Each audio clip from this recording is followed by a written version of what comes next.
출애굽을 했던 이스라엘 백성들이 40년 동안 광야의 생활을 마치고 약속의 땅에 들어가서 보리와 또 밀을 거두게 되었습니다.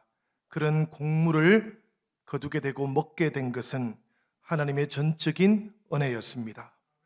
이스라엘 백성들은 그 약속의 땅에서 거두었던 곡물의 첫 번째 열매를 하나님께 드리며 곡물 추수감사제를 지냈어요. 이것이 맥추감사절의 기원입니다. 이 맥추절을 히브리 말로는 샤부옷이라고 그렇게 부릅니다. 본래 이 샤부옷이라는 말은 일해라는 뜻이에요. 우리말로 7일이라는 뜻입니다. 그러니까 한 주간 할 때 주간을 말하는 것이 이 샤부옷이라는 말이에요. 출애굽을 했던 이스라엘 백성들이 시내산에 도착해서 십계명을 받을 때까지 7주간이 걸렸습니다. 그래서 이 기간을 뭐라고 부르는가 하면 시부아 샤부엣이라고 그렇게 불러요. 이 시부아라는 것이 일곱이라는 뜻입니다. 그러니까 7번의 주간들이라는 그런 뜻이지요. 그래서 성경에서는 이것을 77절이라고 그렇게 번역을 해놓았습니다. 샤부엇이라는 말, 지금 맥추절이라고 사용되고 있는 이 말은 본래 77절이라든지 아니면 오순절을 가리키는 말이었다라는 그런 이야기예요. 시내산에서 계명을 받은 이스라엘 백성들이 약 11개월 동안 광야에 머물러 있었습니다. 그리고 그곳에서 성막을 지었고요. 그리고 약속의 땅에서 이루게 될 하나님의 제사장 나라를 위한 법제들을 다 갖추게 되었습니다. 그러는 동안에 이스라엘 백성들은 다시 유월절을 맞이합니다. 무슨 이야기인가 하면 출애굽을 하기 직전 이집트에 있을 때 그 밤이 유월절의 밤이었지 않습니까? 그리고 떠나와서 시내산에 도착한 다음에 그곳에서 11개월을 더 머물러 있었던 것이지요. 그 사이에 1년이 지나갔다는 이야기입니다. 그리고 유월절을 광야에서 맞이합니다. 이스라엘 백성들로서는 두 번째 유월절인 거예요. 그 유월절을 지키고 난 다음 날 이 백성들은 하나님을 믿으면서 광야의 길로 나아가기 시작했습니다. 성막을 앞세우고 그들의 길을 걸어갔던 것이지요. 그러나 곧 도착할 것이라고 생각했던 그 약속의 땅이 이스라엘 백성들은 40년 가까이 도착하지 못한 채 머물러 있는 땅이 되어버리고 맙니다. 광야에서의 수많은 시련 동안에 하나님을 믿고 하나님을 신뢰한다라는 것이 무엇인지를 이 백성이 깨달아야 되었기 때문입니다. 하나님과 동행하면서 제사장의 나라가 된다라는 것이 어떤 것인지를 이 백성들은 그 광야의 생활 동안 배워야 했기 때문이었습니다.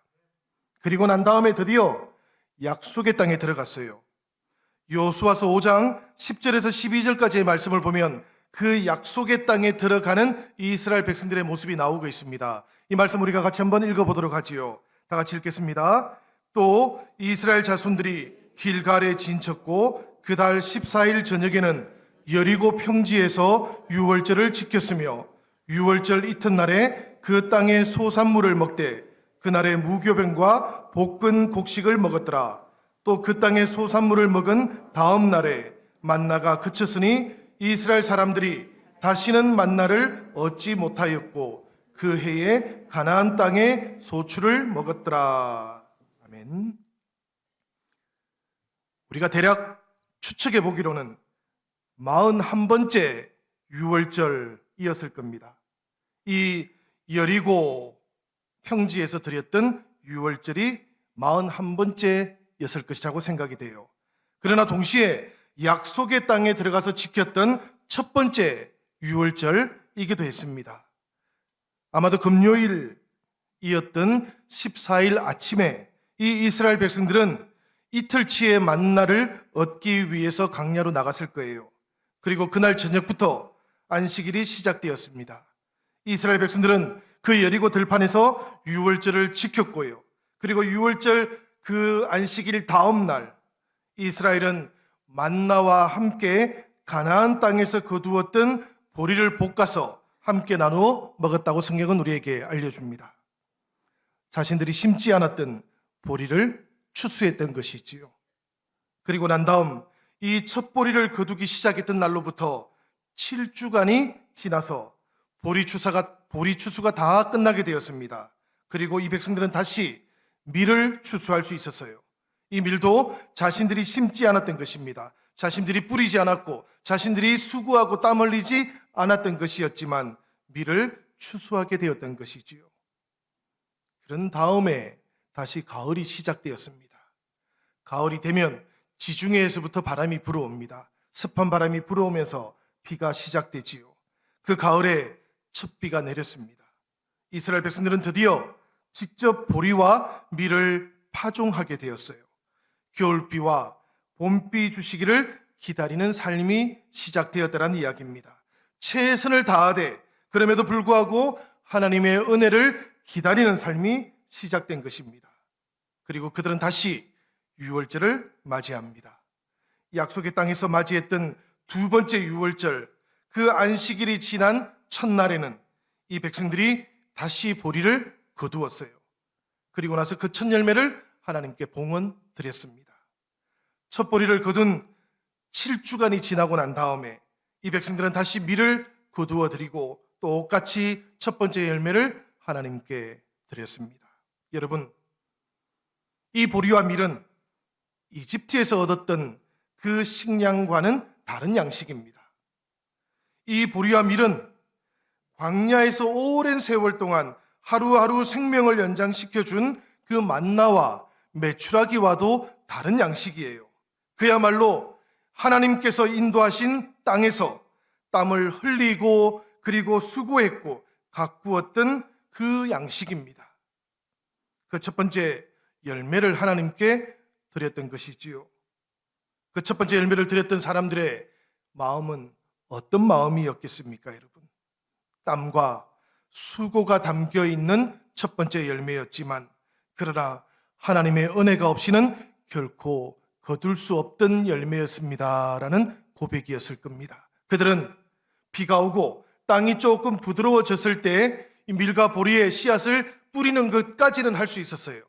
그러나 그 다음에 이 우기가 지나간 다음의 일들은 아무것도 마음대로 할 수가 없었습니다.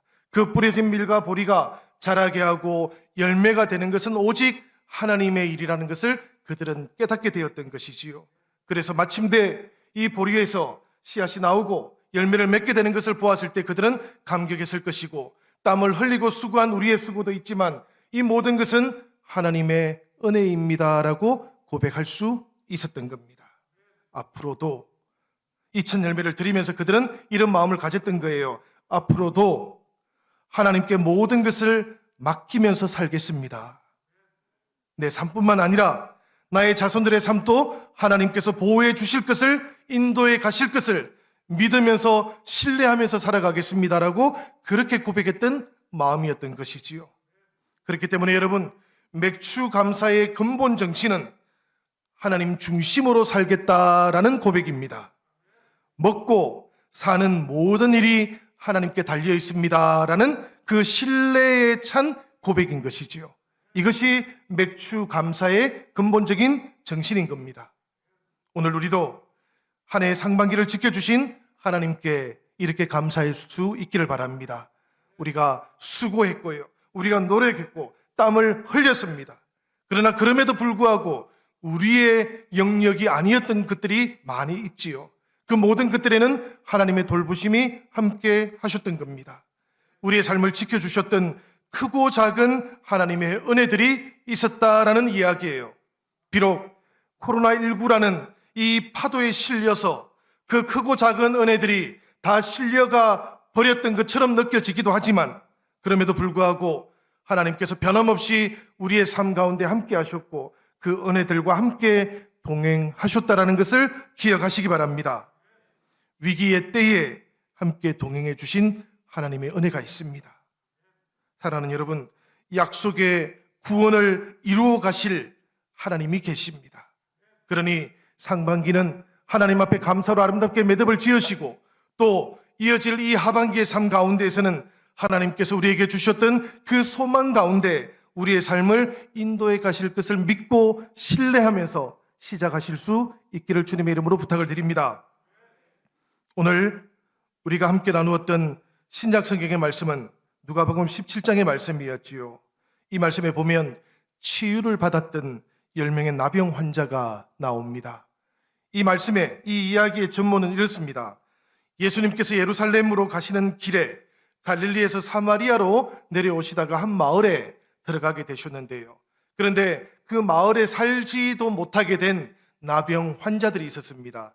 그들이 멀리서 예수님을 바라보고 소리를 질렀어요. 나사렛 예수여, 우리를 구원하여 주십시오라고 그렇게 외쳤던 겁니다. 그 소리를 들으셨던 주님께서 그들을 긍휼히 여기시고는 가서 제사장에게 몸을 보여라 그렇게 말씀하셨어요.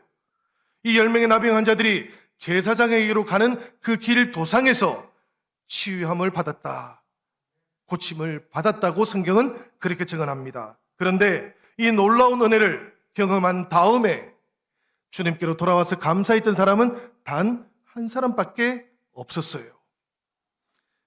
이 이야기를 묵상하면서 20세기의 가장 중요한 신학자였던 칼 바르트라는 신학자가 감사할 일을 만나도 감사할 대상을 찾지 못하는 사람이 진짜 무신론자다라고 그렇게 주석을 해놓았습니다.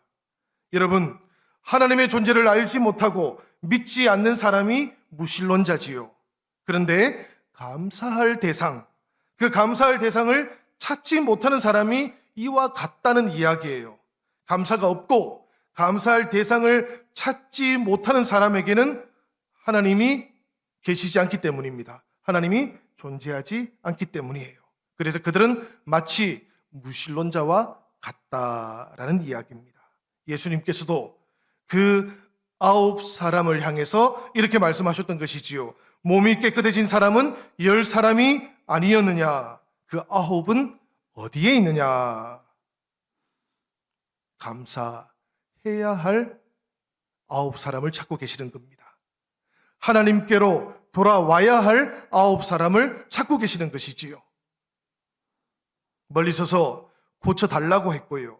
치유해 주시기도 전에 제사장에게 몸을 보이라고 할 때도 순종했던 사람들이니까 그 사람들을 생각해 보면 여러분, 감사하러 돌아오지 않을 이유가 별로 없었을 것 같지 않습니까?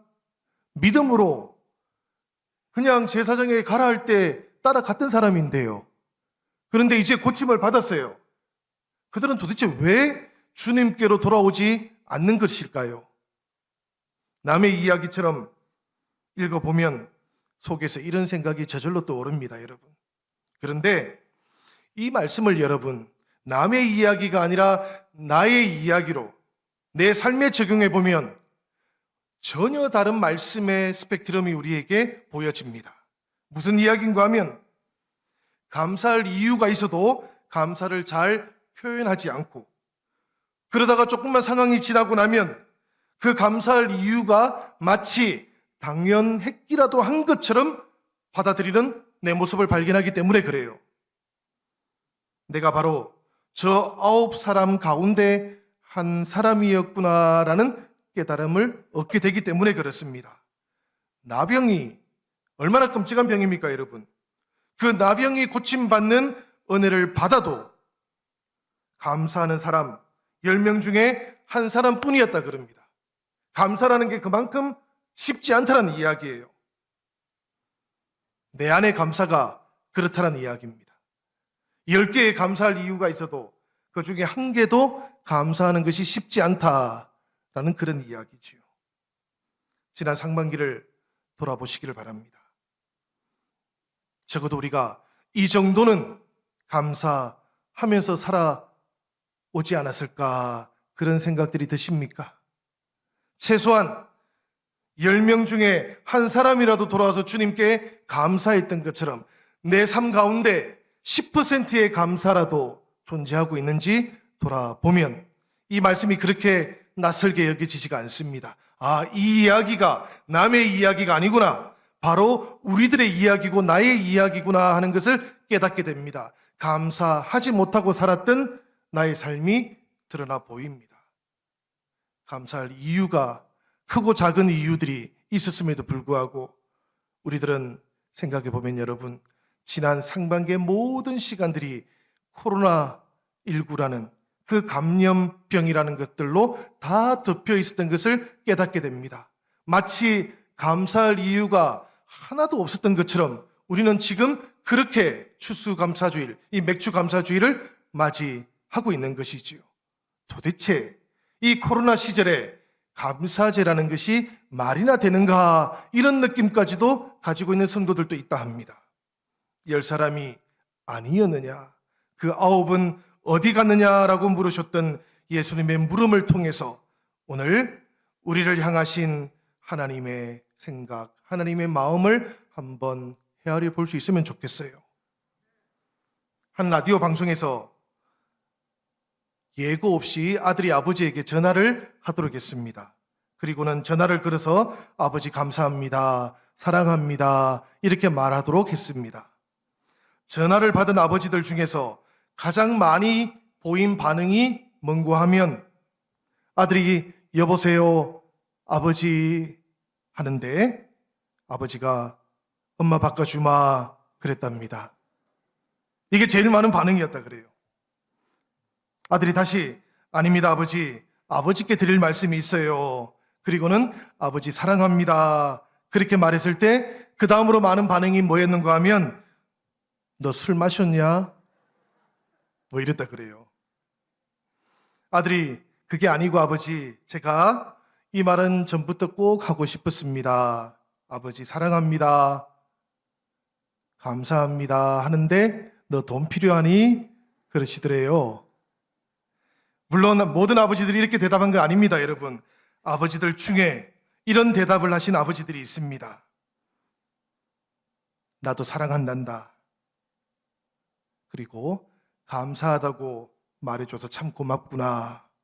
이렇게 대답했던 아버지들도 계십니다.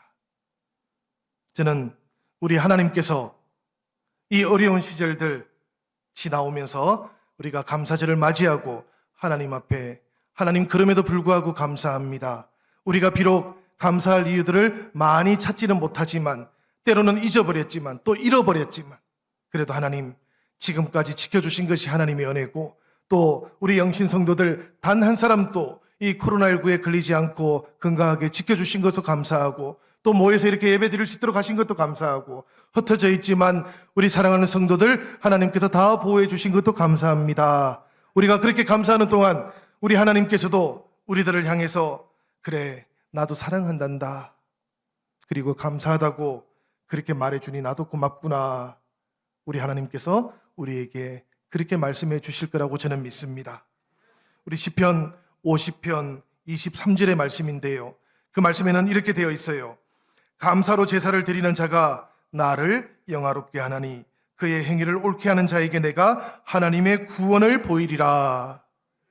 여러분이 이 말씀을 보시길 바랍니다. 일이 잘 되었든지 잘 안 되었든지 우리가 가든지 멈추어 서든지 간에 모든 것이 하나님의 뜻이고 하나님의 계획이고 또 하나님의 은혜가 그곳에 담겨져 있었습니다. 그렇게 고백하면서 감사하는 그 성도들로 인해서 하나님께서 영화로우시다라고 그렇게 말씀하고 있어요. 영화롭다라는 이 말씀의 뜻이 국어사전에는 이렇게 되어 있습니다. 귀하게 되고 이름이 난다라는 뜻이랍니다.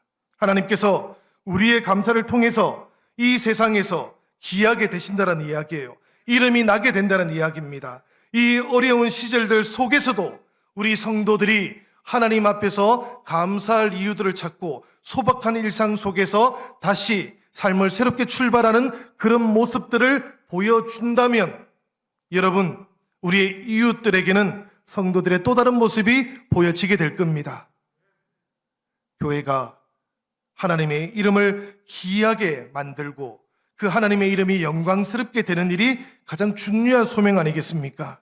그렇다면 하나님께서 우리에게 말씀하신 것처럼 사랑하는 여러분, 이 어려운 시절에 더욱더 하나님 앞에 감사로 나아가셔 보시기를 바랍니다.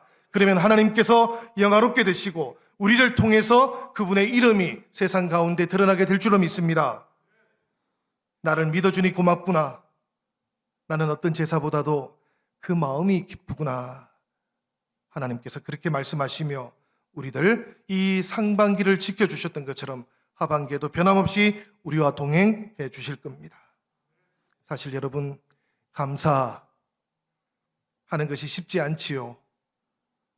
코로나19가 아니어도 감사하는 것은 쉽지 않은데, 그러나 온 세계를 뒤덮고 있는 이 감염병으로 인해서 감사하는 것이 더 쉽지 않게 되어버렸습니다. 그래서 지난 상반기 이 6개월이 예년과는 좀 달랐어요. 우리가 모두 다 쉽지 않은 시간들을 보냈습니다. 감염 위험 속에 우리가 머물러 있기도 했고요. 혹시라도 내가 전파자가 되면 어떻게 하나라는 그런 두려움, 그런 염려, 심지어는 공포심을 가지게 되기도 했습니다. 익숙하게 그동안 살아왔던 일상을 대신해서 아직도 쉽게 익숙해지지 않고 있는 코로나19 이후의 뉴노멀이라고 하죠. 새로운 정상 상태, 새로운 일상. 이것이 여전히 익숙해지기까지 힘이 듭니다. 마스크를 쓰고 살아야 되는 삶이 어렵고요. 가까운 사람들과 만나더라도 거리를 두고 있는 것이 참 어렵고요. 편하게 음식 나누어 먹으면서 또 친교도 하고 교제도 해야 되는데 그런 것 하지 못하니까 참 쉽지가 않습니다. 새해 벽두에 품고 있었던 계획들 속절없이 연기되는 것, 멈추어지게 되는 것을 보는 마음도 쉽지가 않고요. 그래서 금년 맥주 감사 주일이 어려운 감사 주일입니다. 멈추어버린 일상이 있고 사는 일이 힘겨워진 때를 맞이한 감사 주일이기 때문에 그렇습니다. 코로나19 그 감염과 확산이라는 큰 위기가 우리의 눈과 마음을 가득 덮어버려서 감사의 이유를 발견하기 어렵기 때문에, 그런 때에 맞이했기 때문에 이 감사 주일이 어려운 감사 주일인 겁니다. 그렇지만 여러분, 그럼에도 불구하고 하나님께서는 이 어려운 시간을 보내왔던 우리와 함께 하셨음을 믿으시기 바랍니다. 지키고 또 보호해야 할 곳을 하나님께서는 방패가 되어서 산성이 되셔서 지켜주셨습니다. 하나님께서 두려워하고 힘겨워했던 우리의 마음 속에는 나의 평안은 세상이 주는 것과 같지 아니하니 너희는 마음에 근심하지 말고 두려워하지 말라고 그렇게 격려와 용기도 주심을 믿으시기 바랍니다. 2차 세계대전 때 네덜란드의 신앙인 가운데 캐스퍼 텐 붐이라는 사람이 있었어요. 이분은 자신의 신앙의 양심을 따라서 자기 집에 유대인들을 숨겨주었습니다. 이분에게 딸이 둘이 있었거든요. 코리와 베시라는 딸이 있었는데 이 코리와 베시의 방 뒤쪽에 벽을 허물고 그곳에 피난처를 하나 만들었습니다. 그리고는 유대인들을 숨겨주었는데, 그런데 어느 날 이 게시타포에게 발각이 되어가지고 그만 악명이 아주 높았던 라벤스부르크라는 수용소에 갇히고 말았습니다.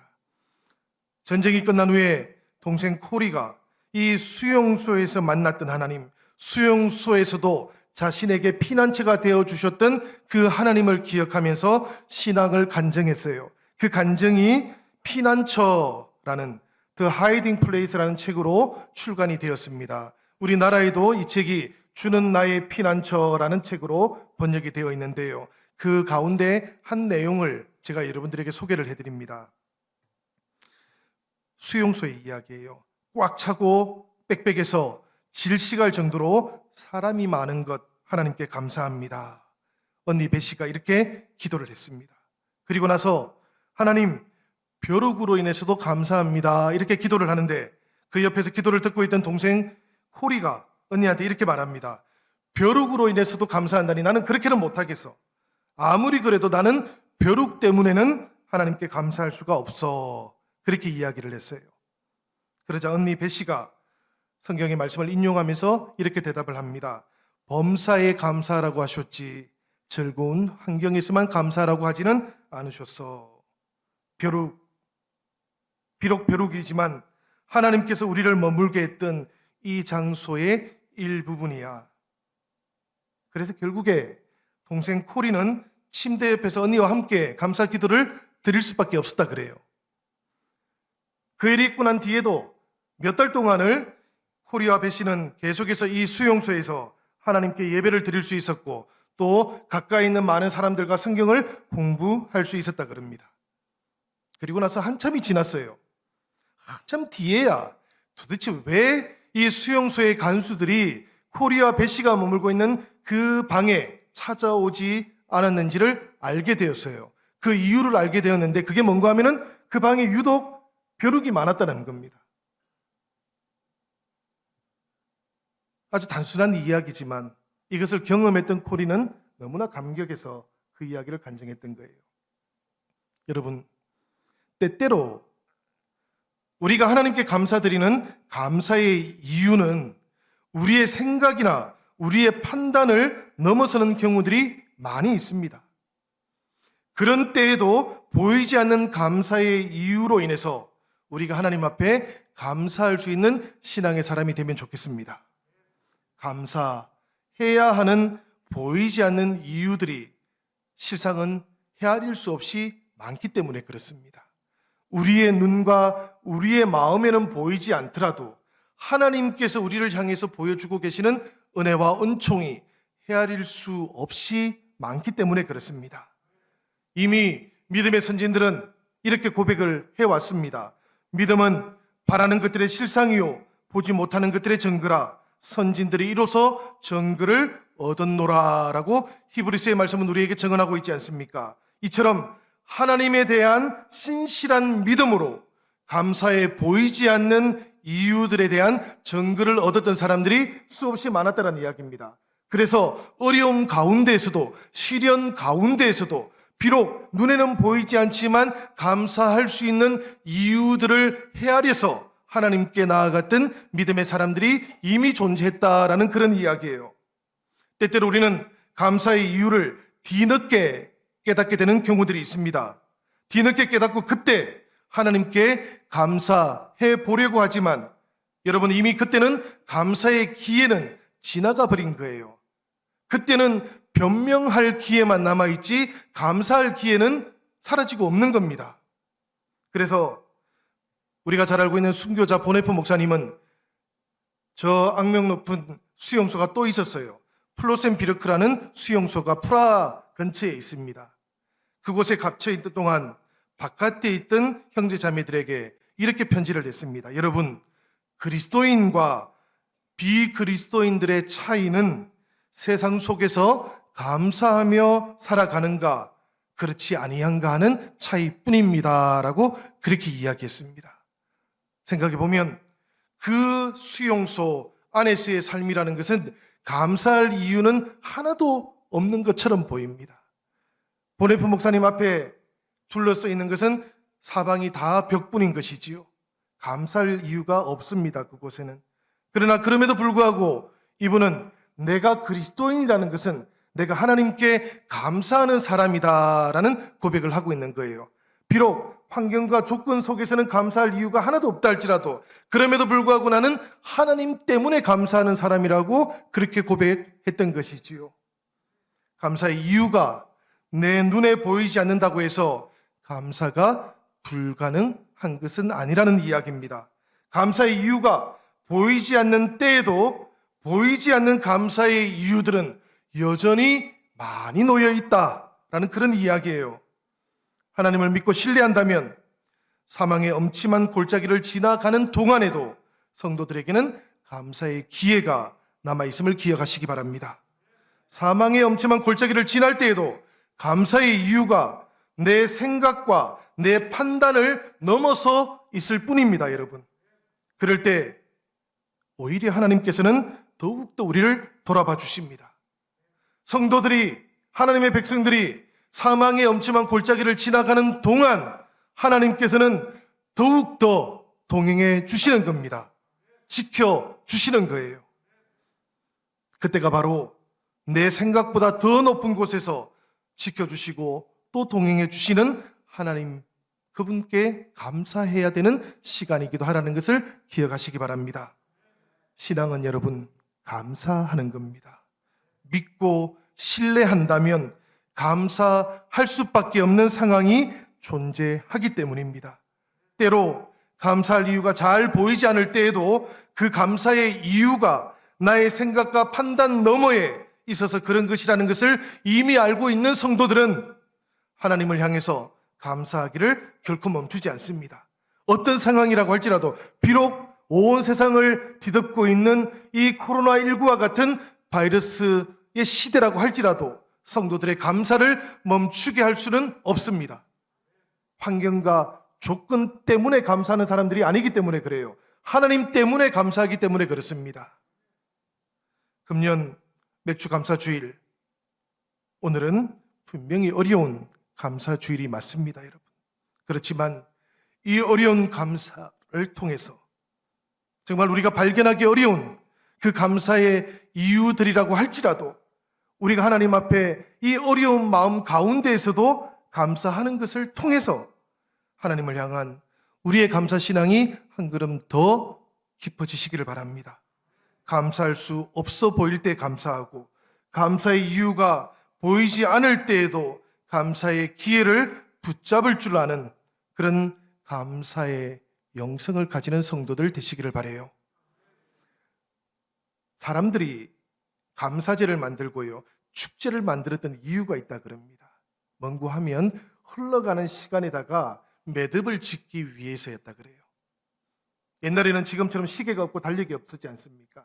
그래서 축제를 통해서 그 흘러가고 있던 시간에 어느 부분에 매듭을 딱 지었던 거예요. 특별히 감사의 축제라는 것은 흘러가고 있는 그 모든 시간들 속에 감사라는 매듭을 지었다라는 이야기입니다. 그것을 통해서 우리를 지켜주시는 하나님을 더 가까이 만났고 또 새롭게 다가올 시간들 속에서도 하나님을 향한 신뢰 가운데, 소망 가운데 믿음으로 이루어질 일을 기대했던 것이지요. 오늘 맥주 감사 주일은 바로 그런 날이기를 바랍니다. 우리가 지나온 6개월의 시간들에 감사의 매듭을 짓는 시간들이 되시기를 바라고요.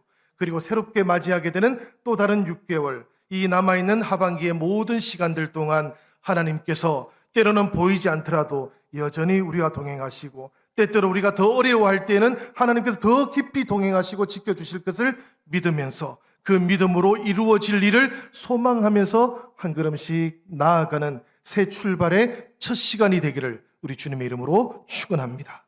사랑하는 여러분, 낙심하지 마시기 바랍니다. 기대하시기 바랍니다. 하나님께서 이루실 일을 기대하시면서 우리 함께 성도들과 함께 걸어가기를 주님의 이름으로 부탁을 드립니다. 우리 이 시간 함께 기도하겠습니다.